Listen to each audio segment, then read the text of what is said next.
Assalamualaikum warahmatullahi wabarakatuh. Alhamdulillahirabbil alamin, wassalatu wassalamu ala nabiyina Muhammadin wa ala alihi wa ashabi ajmain.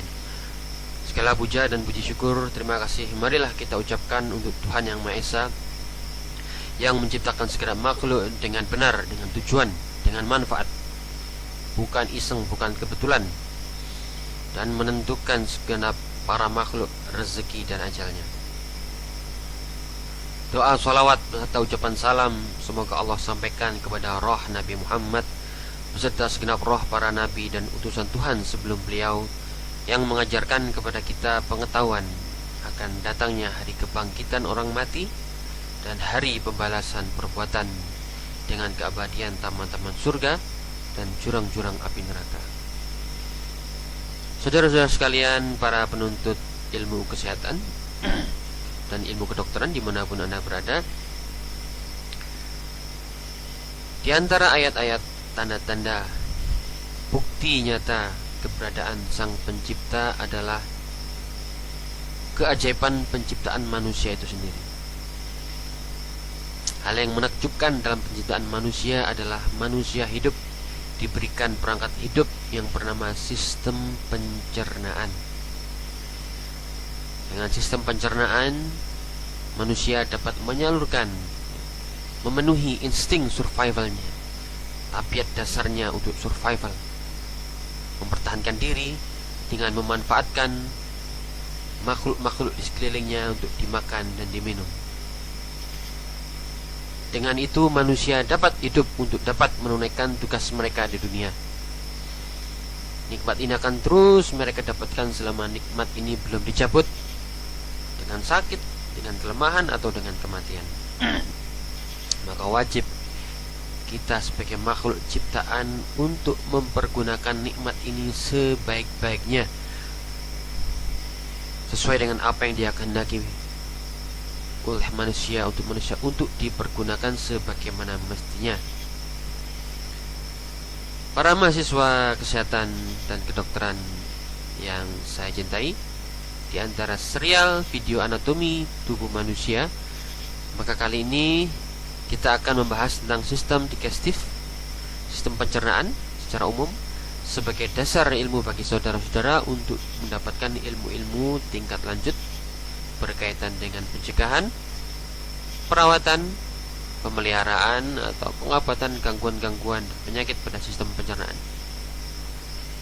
Baik, saudara-saudara, pada video kali ini saya menggunakan software Human Anatomy Atlas 2017 karya Visible Body. Saya akan menunjukkan kepada saudara-saudara tentang sistem pencernaan mulai dari ujung mulut, di bibir, sampai ke rektum, anus di ujung bawah sana. Saudara-saudara, sistem pencernaan itu kita bahas ya, mulai dari bagaimana makanan itu masuk ke dalam tubuh kita melalui gerbang yang pertama adalah rongga mulut. Saudara-saudara, makanan pertama akan dicerna oleh perangkat mekanis yang ada dalam mulut kita yang bernama gigi. Ada beberapa susunan gigi ya, yang jelas pada orang dewasa terdapat 32 gigi ya. Dan gigi-gigi itu mempunyai fungsi yang berbeda-beda ya, tidak ada tidak sama. Gigi itu masing-masing mempunyai manfaat dan fungsi yang berbeda-beda ya. Yang pertama adalah dua pasang atau tiga atau 4 pasang ya, 4 pasang gigi insisif. Gigi insisif. Apa manfaat dari gigi insisif ini, saudara-saudara? Ya, dia mempunyai fungsi, mempunyai manfaat, mempunyai tugas ya untuk mematahkan makanan. Jadi setiap kali kita memakan makanan, maka makanan itu akan kita gigit dulu dengan gigi depan. Apa fungsi dari gigitan ini? Untuk mematahkan makanan, bolus makanan yang perlu dipatahkan. Ya, kalau bubur nggak perlu dipatahkan, makan bubur. Tapi kalau makan daging, makan kue, makan crackers, maka perlu dipatahkan dengan adanya gigi incisif. Ya, pada manusia itu ada sekitar 4 pasang gigi incisif, gigi pemadah, insis memotong ya. Dan Anda bisa melihat bentuk-bentuk dari gigi incisif ini semacam ini, saudara. Ini gigi incisif, gigi pemotong. Kalau kita hilangkan, maka gigi incisif mempunyai bentuk semacam ini. Ya, ini gigi incisif.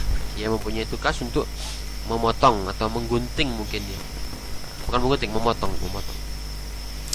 Ini adalah 4 gigi incisif. Ada incisif yang sentral. Ini incisif sentral, ada yang superior, ada yang inferior. Kemudian ada yang incisif lateral, yang samping sebelah biasa. Nah, ini yang lateral, kiri kanan lah lateral.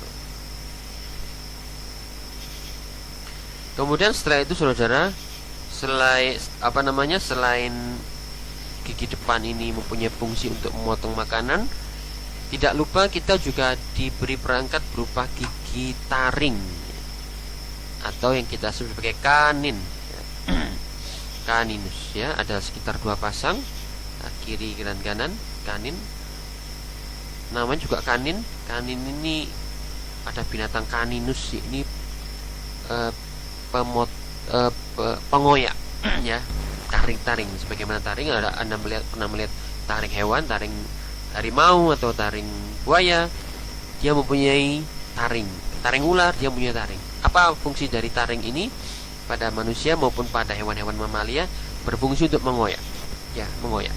Kita gigit, dikoyak. Bukan mempunyai manfaat untuk memotong, tapi mengoyak. Ya, menusuk ya. Dengan setelah ditusuk kemudian dikoyak ke kiri maupun ke kanan. Jadi untuk mempertahankan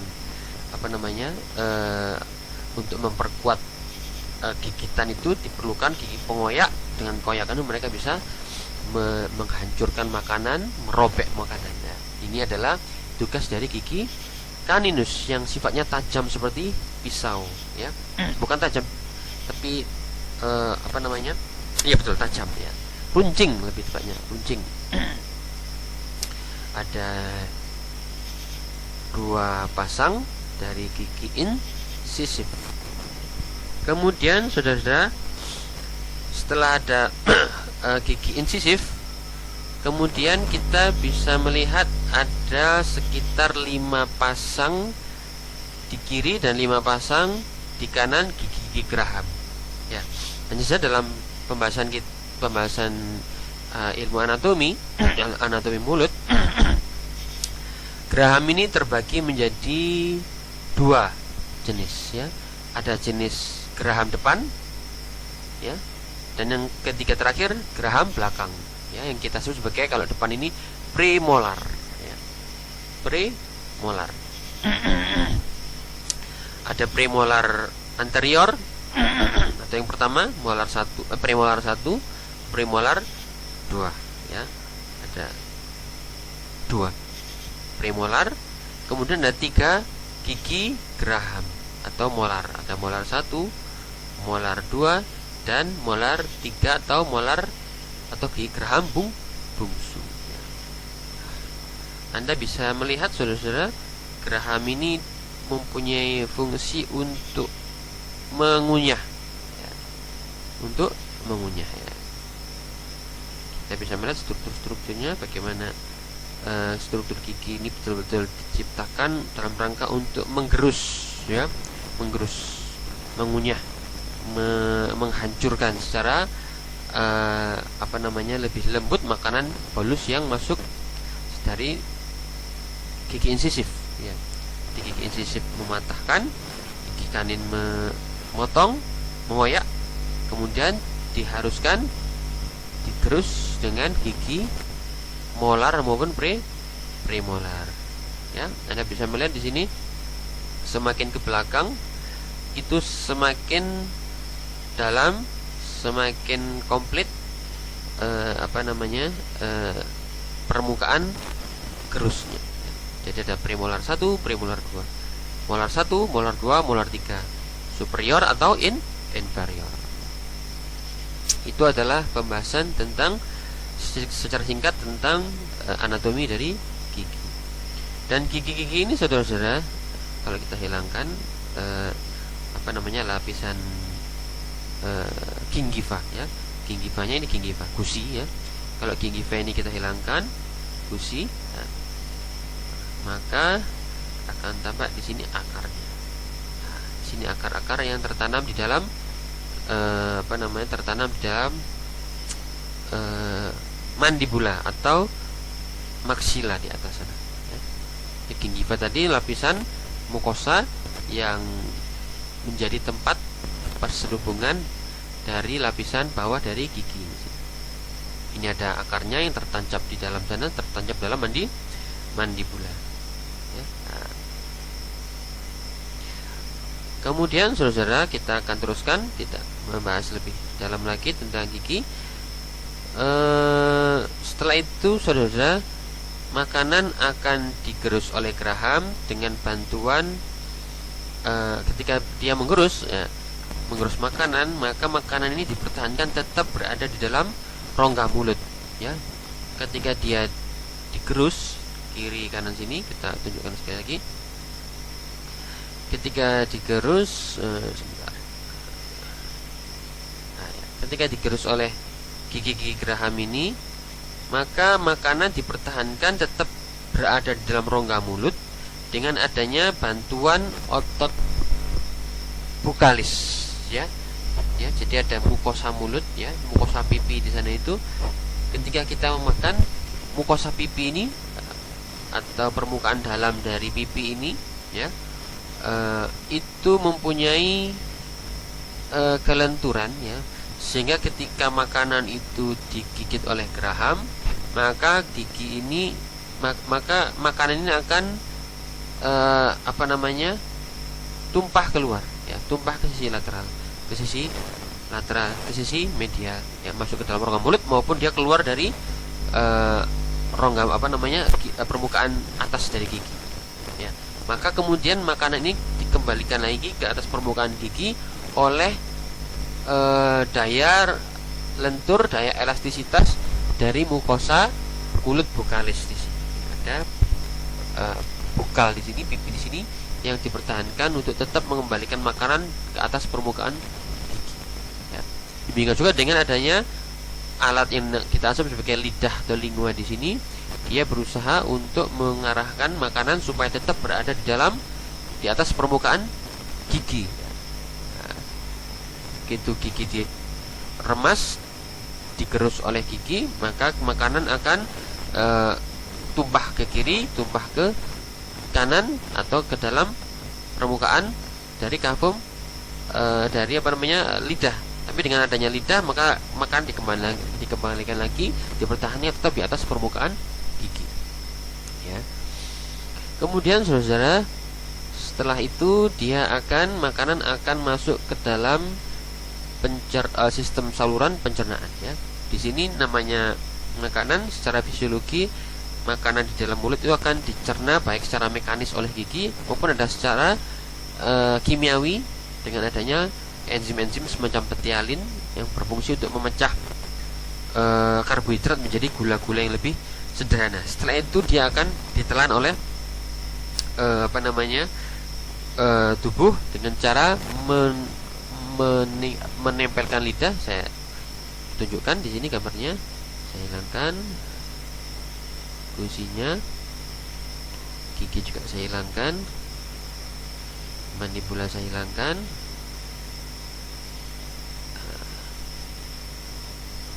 Ini saudara, kita bisa melihat di sini yang namanya lidah ini, lingua ini, untuk proses menelan atau yang kita istilahkan dengan nama istilah the glut tissue ya.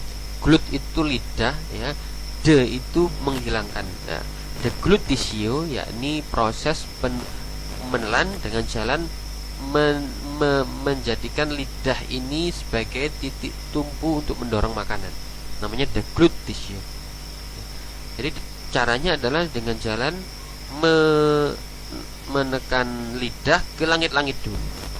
Ada beberapa tahapan dalam menelan, ada 3 tahapan. Yang tahapan pertama adalah meletakkan lidah, ya, lidah menekan ke palatum durum, ya, menekan lidah menekan ke palatum durum, ya, atau langit-langit yang keras.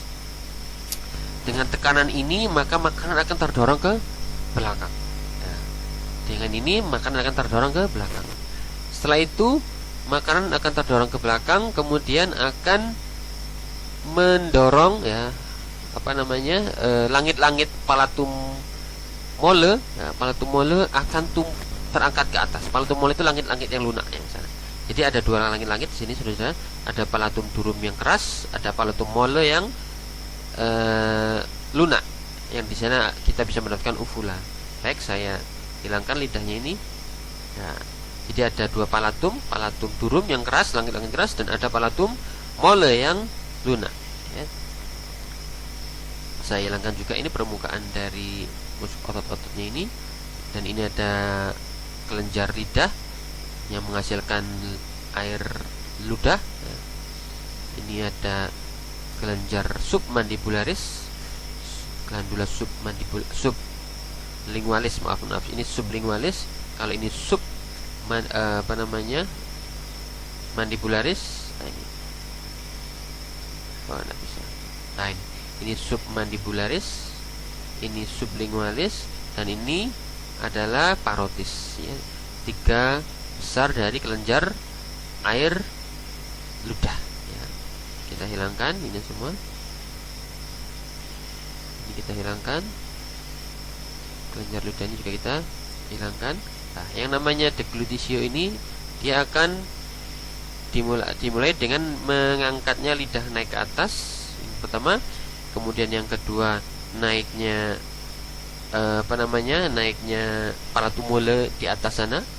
Palatum mole akan terangkat ke atas, ya, untuk menutup jalan nafas ke atas sana, ya. Ini palatum mole.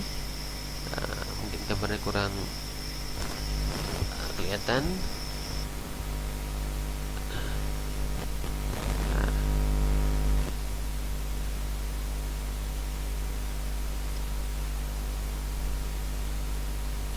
Kemudian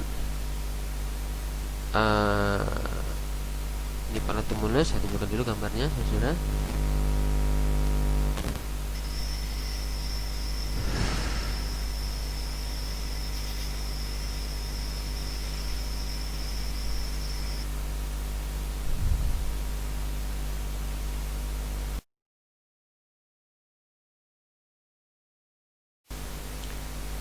Kemudian saudara-saudara, kita masuk ke dalam pembahasan tentang esofagus, ya. Esofagus. Jadi setelah makanan ini masuk ke dalam orofaring, ya. Jadi ini kita buka, misalnya kita buka.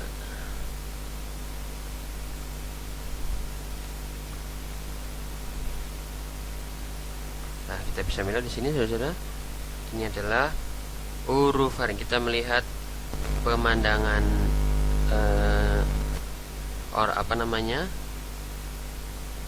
rongga mulut dari arah belakang, dari arah posterior. Kita bisa melihat di sini uvula, ya, uvula atau rakungan ya, atau uvula di sini merupakan bagian dari palatum mole di depan sini. Ini palatum mole, ini palatum durum di depan sana. Ini palatum mole, dan yang ini adalah uvula. Kemudian makanan akan memasuki rongga orofaring, ya, orofaring. Orofaring letaknya di belakang dari uvula sini dan di depan dari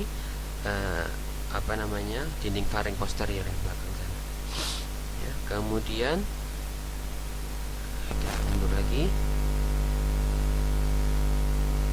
Setelah itu makanan akan masuki ke daerah esofagus. Saya akan mencari gambar yang lebih bagus lagi.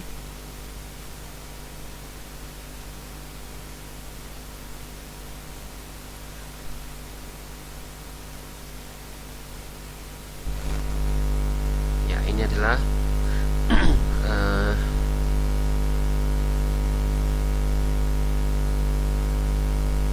esofagus. Ya, esofagus bermula dengan berakhirnya laringofaring. Ya, jadi makanan itu setelah ada 3 buah faring, saudara. Faring itu tenggorokan yang tampak dari atas belakang. Ada faring atau tenggorokan yang sejajar dengan hidung, kemudian orofaring yang sejajar dengan mulut, kemudian laringofaring yang sejajar dengan laring atau pita suara. Ya. Faring ini tadi akan berhenti, ya, sejajar dengan sekiranya krikoid yang ada di sini. Ini tulang krikoid. Ini tulang krikoid. Ya. Ini adalah laring. Ya. Ini osioid, tulang tulang leher. Ini kartilage tiroid atau laring itu sendiri, dan kemudian ini adalah krikoid.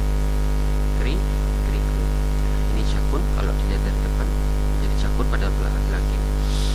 Kemudian saudara, laring ini akan berakhir dengan berakhirnya tiroid dan bermula sebagai esofagus, kira-kira sejajar dengan kartilago tiroid, kartilago krikoid.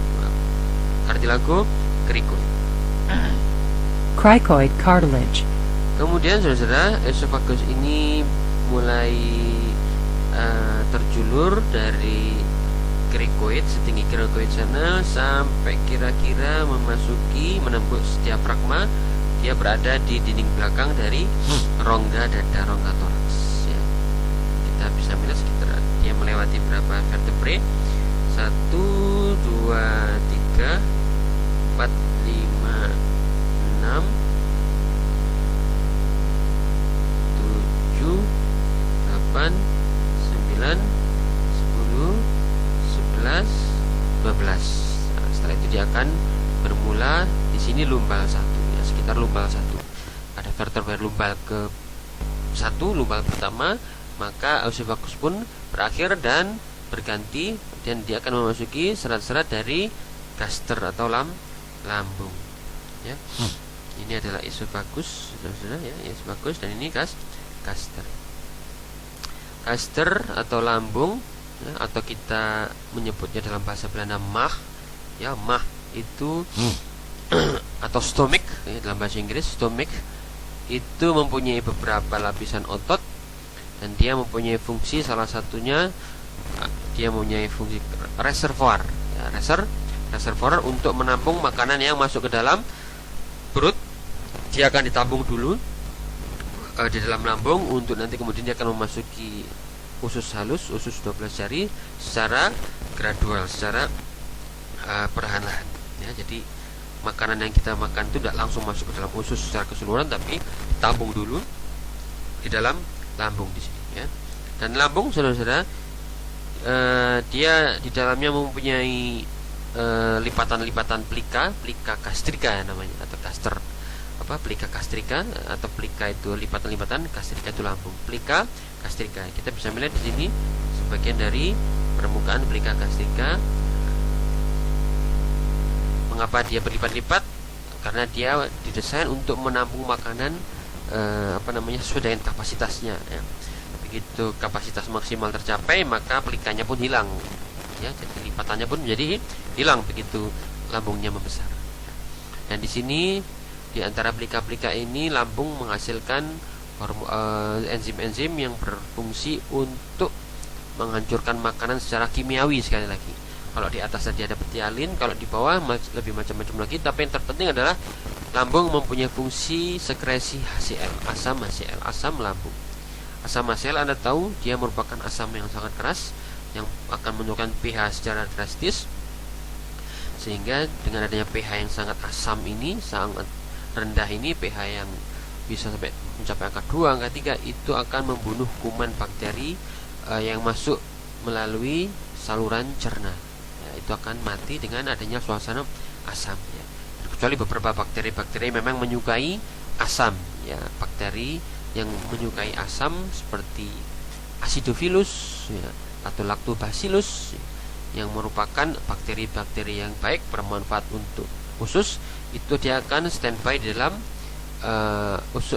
lambung dan akan masuk ke dalam usus dan akan berkembang biak di dalam usus untuk menciptakan keseimbangan flora normal yang bermanfaat untuk manusia.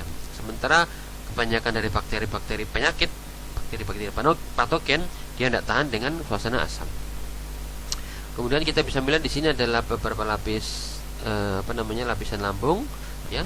Ada lapisan lambung dengan arah-arah lambungnya. Di sini ada yang bentuknya transversal, ya, lapisan transversal ya, yang melintang, ada yang longitudinal yang memanjang sepanjang lambung itu, ada yang oblik yang miring ya. Dan kemudian baru di permukaan dalamnya baru Anda mendapatkan mukosa, plika mukosa itu tadi. Dengan adanya permukaan otot yang longitudinal semacam ini, yang memanjang semacam ini, maka tentunya ketika dia berkontraksi, dia akan mengecilkan lumen dari lambung. Bermanfaat untuk mengecilkan lumen dari lambung. Ya. Kemudian secara keseluruhan. Sementara yang transversal sirkuler semacam ini, dia mempunyai fungsi untuk menciptakan gerakan peristalsis untuk mendorong makanan menuju ke usus. Ya. Kemudian ada yang oblik, yang kurang lebih fungsinya sama dengan yang longitudinal ini.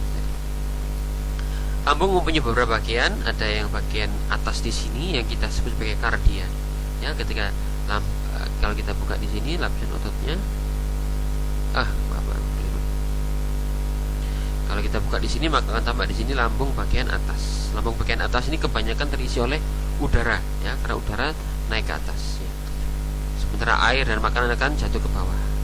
Ya, yang namanya bersendawa itu keluarnya hawa udara yang ada di kardia di sini untuk menerobos sphincter kardia yang ada di atas ini. Sphincter itu merupakan klep, ya, klep otot yang mempertahankan jangan sampai makanan keluar menuju ke esofagus.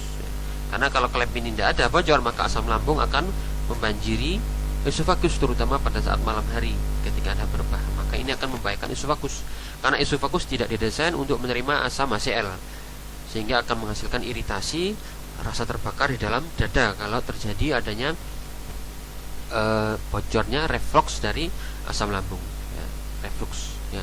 Kemudian selain kardia, di sini juga ada bagian yang kita sebagai corpus gastrica, ya, corpus, kemudian atau antrum.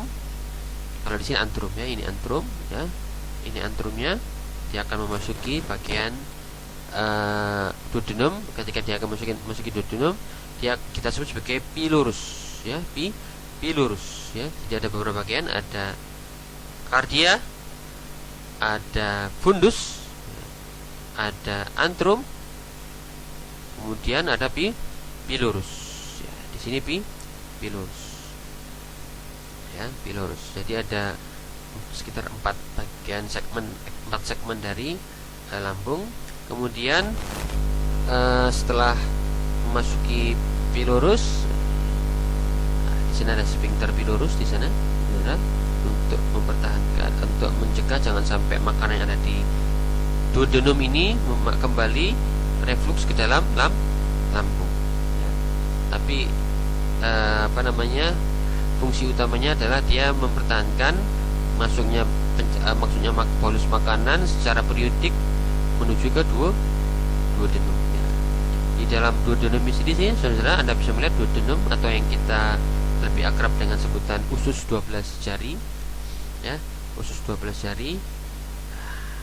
Ini kalau kita buka supaya tidak menutup, nah, ini usus 12 jari yang hurufnya bentuk seperti huruf C ini. Ini semuanya tertanam di punggung peritoneum. Jadi ada peritoneum penutup lambung, lah ini tertutup peritoneum semuanya ini. tertutup peritoneum. Jadi duodenum itu menancap, lengket di dinding belakang dari dinding belakang dari abdomen, dari rongga perut kita. Dia lempet sih. Begitu huruf C ini selesai, maka dia akan berubah nama menjadi intestinum atau usus halus, ya.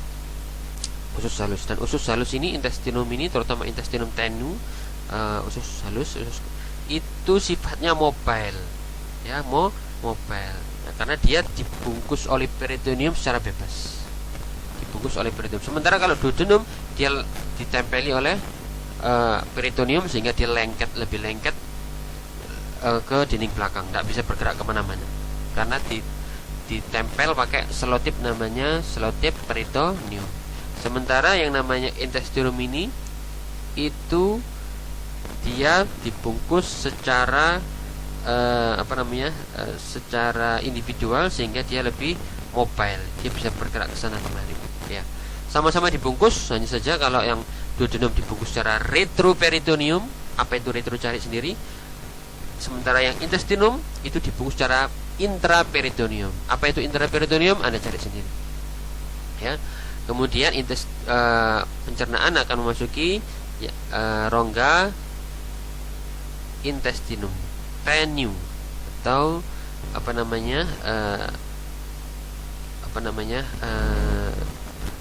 intestine, ya, intestine. Ada 3 buah intestinum tenue, ada jenisnya, ada ileum, ada ileum, 2, ileum dan ileum, ya. Kalau yang tadi intestinum tenue juga termasuk di dalamnya adalah duodenum. Jadi ada 3 macam intestinum, ada duodenum, ileum, ileum, ya. Ileum mengawali perjalanan dari intestinum tenue setelah lepas dari duodenum, kemudian akan berganti menjadi ileum, ya. Ileum akan masuk menuju ke sekum yang merupakan bagian dari usus besar, ya. Jadi masuknya dari duodenum dulu. Nah, ini duodenum, kemudian ileum, kemudian baru ileum, ya. Jadi ileum berada kebanyakan menempati perut bagian kiri, sementara ileum menempati perut bagian kanan bawah. Biasanya letaknya demikian, ya. Kemudian saudara-saudara, setelah kalau kita melihat secara anatomis beda dari ileum dan ileum, ileum ini mempunyai fungsi sebagai absorben. Dia menyerap zat-zat makanan, air yang larut air atau larut lemak, dia diserap melalui ileum, ya. Dia fungsi penyerapan nutrisi, ya. Sementara sampai ke distal, sampai ke ileum, maka penyerapannya mulai banyak berkurang, ya.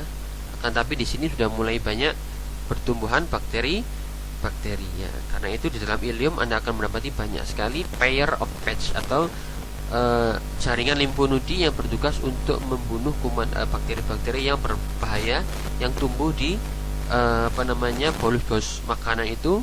Jangan sampai dia menembus mukosa dari usus sehingga akan masuk ke dalam tubuh. Karena itu di sini akan didapati banyak pair of patch atau berkas-berkas pair yang merupakan kumpulan dari jaringan limfonodus atau kelenjar getah bening yang berada di sekitar sepanjang dari ileum, ya. Kemudian setelah itu ileum akan berganti menjadi sekum, saudara. Ini sekum, saudara. Jadi sekum ini pada ujungnya nanti akan didapatkan appendix atau usus buntu. Appendix, namanya appendix berarti dia tambahan, usus tambahan, ya, usus tambahan. Banyak teori tentang terkait appendix ini. Ada yang mengatakan ini usus yang obliterasi dan sebagainya, tapi yang jelas ya di sana didapatkan banyak jaringan limfonodi juga, jaringan limfonodi. Jadi lagi-lagi dia bermanfaat untuk sebagai mencegah jangan sampai kuman patogen itu bisa merajai pertumbuhannya di dalam sekum. Karena di sekum di sini sudah mulai banyak bermunculan bakteri-bakteri akibat banyaknya bahan makanan ya. Bakteri yang dominan di sana adalah bakteri yang baik, yang yang simbiosis dengan kehidupan manusia. Jadi dia menghasilkan vitamin, kita serap.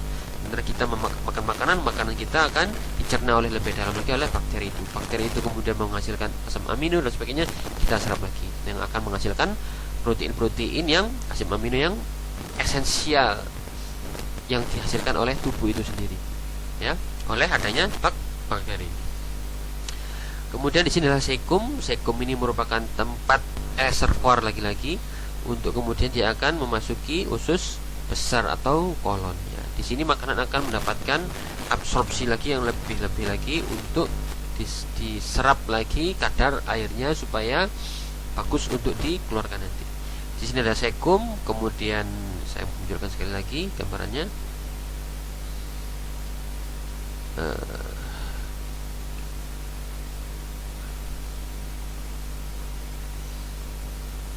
Ini sekum tadi ya. Kemudian di sini akan muncul kolon ya. Ini adalah saudara-saudara, ini adalah omentum mayor, jaringan lemak yang menutup bagian depan dari organ pencernaan kita. Ini jaringan lemak. Apa manfaat dari jaringan lemak ini? Kalau dia ada kebocoran misalnya di sini dan di sana, mungkin akibat infeksi usus buntu misalnya, maka yang namanya omentum mayor ini akan mengejar, menyelimuti dari appendix ini supaya jangan sampai terjadi kebocoran akibat bisul yang terjadi di appendix atau yang kita sebagai penyakit usus buntu. Nah, sebelum usus buntu ini pecah akibat adanya bisul, maka Tuhan telah memberikan kepada kita omentum mayor untuk membungkus jaringan dari appendix yang mau putus ini, supaya jangan sampai nanah yang muncul, yang keluar itu akan membanjiri rongga abdomen, rongga perut. Kalau itu terjadi, maka kuman pun akan membanjiri rongga perut dan terjadilah sepsis, septikemia, di mana penyakit di mana kuman itu memasuki pembuluh darah, bisa mengakibatkan kematian. Karena itu Tuhan telah memberikan kepada kita jaringan lemak dalam perut yang berfungsi sebagai satpam ya, sebagai polisi patroli kalau terjadi adanya infeksi yang letaknya ekstraperitoneal dalam kafum abdomen, yang bisa mengganggu terjadinya kehidupan dari manusia itu. Kita hilangkan. Ini tadi sekum. Kemudian sekum ini nanti akan bermula padanya usus besar atau yang kita sebagai kolon ya. Ada 3 buah kolon saudara-saudara. Ada kolon ascendent, kolon yang naik, usus besar yang naik. Ada kolon transversum, yakni kolon yang sifatnya transversal, melintang. Kemudian kolon descendent, kolon yang turun. Kalau dari ascendent yang naik, gitu, yang ini ascendent yang naik, kemudian yang melintang transversal, ada yang turun descendent, ya, descendent. Ketiga buah usus ini tadi fungsi utamanya adalah menyerap kelebihan cairan ya, menyerap kelebihan air yang ada yang habis keluar dari usus ya. Kita tahu tadi usus mempunyai fungsi pencernaan secara mekanis, menyerap nutrisi dan sebagainya. Maka yang namanya kolon mempunyai fungsi menyerap air ya, menyerap kelebihan air. Kalau fungsi kelebihan air ini terganggu, menyerap kelebihan air ini terganggu, terjadilah diare di mana air menjadi lebih encer karena tidak sempat diserap oleh kolon ya. Kemudian saudara-saudara,